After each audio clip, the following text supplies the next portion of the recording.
Hello बच्चों, let's see this question. So the question says a block tied between two identical springs in equilibrium. If upper spring is cut, then the acceleration of block just after cut is 6 meter per second square downwards. Okay. Now, if instead of our upper spring, lower spring is cut cut, then the acceleration of the block just after the cut will be what? So here in this question, we will discuss what? Here in this question, first of all, we will write the key concept. So the key concept is what? Just after cut, we can say just after cut, the force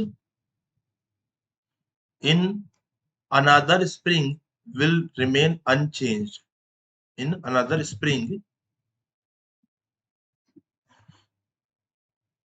will remain unchanged. Okay, तो force उसमें unchanged रह जाएगा. So this is the spring system and we can write that कि यहाँ पे हमारा जो Newton second law of motion भी मैं यहाँ पे यूज करने वाला हूँ. But the key concept was कि स्प्रिंग का फोर्स सेम रहता है. ठीक है, दूसरी वाली स्प्रिंग में. सो जैसे हमने इसको इस वाले को कट करेंगे, है ना.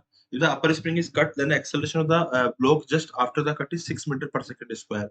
इट मींस कि जैसे इसको हम कट करेंगे तो ये यहाँ पे क्या हो रहा था, देखो यहाँ पे हमारे पास में इस पर्टिकुलर क्वेश्चन में पहले क्या था, हम ये बोल सकते हैं कि इस पर्टिकुलर क्वेश्चन में पहले यहाँ पे mg होगा. ठीक है, तो मैं डायग्राम दोबारा बना लेता हूँ यहाँ पे. तो ये मेरे पास में स्प्रिंग थी और ये मेरे पास में एक और स्प्रिंग थी एंड यहाँ पे एक फोर्स लग रहा होगा mg एंड अगर ये नीचे खींचेगा तो ऊपर की तरफ लगेगा kx1 और ये ऊपर की तरफ लगाएगा kx2. ओके, जैसे ही मैं इसको कट करूंगा तो इससे भी ये सिस्टम रह जाएगा एंड इस सिस्टम पे नीचे की तरफ लगेगा एक mg फोर्स और एक ऊपर लग रहा होगा kx2, क्योंकि ये kx2 में कुछ भी बदलाव नहीं होने वाला है. तो वी कैन से दैट कि अगर इसका एक्सेलरेशन डाउनवर्ड है, इट मींस कि mg minus kx2 this is equal to m into 6. तो ये हो गई मेरी पहली equation. Now we are going to write the second equation here. Second equation यहाँ पे क्या आएगी कि हमने स्प्रिंग दोबारा बनाई है यहाँ पे एंड ये ब्लॉक हमने बनाया है एंड ये हमने स्प्रिंग बनाई है.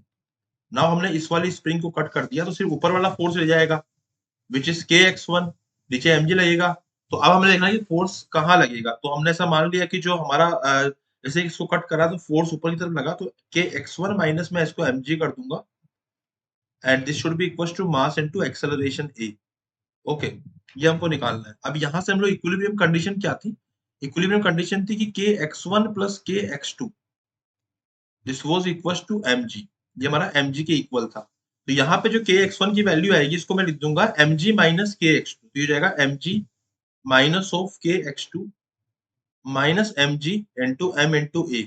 तो यहाँ से हमारा mg से mg कैंसिल आउट हो जाएगा एंड kx2 की जो वैल्यू आ रही है वो आ रही है m into a के इक्वल. तो इसको मैं यहाँ पुट कर दूंगा तो यहाँ हो जाएगा mg, है ना.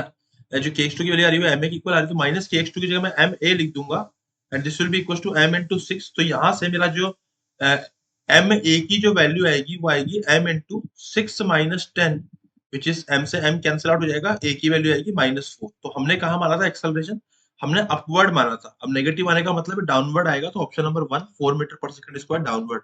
I final answer is option number 1. I hope you understood it well. Best of luck.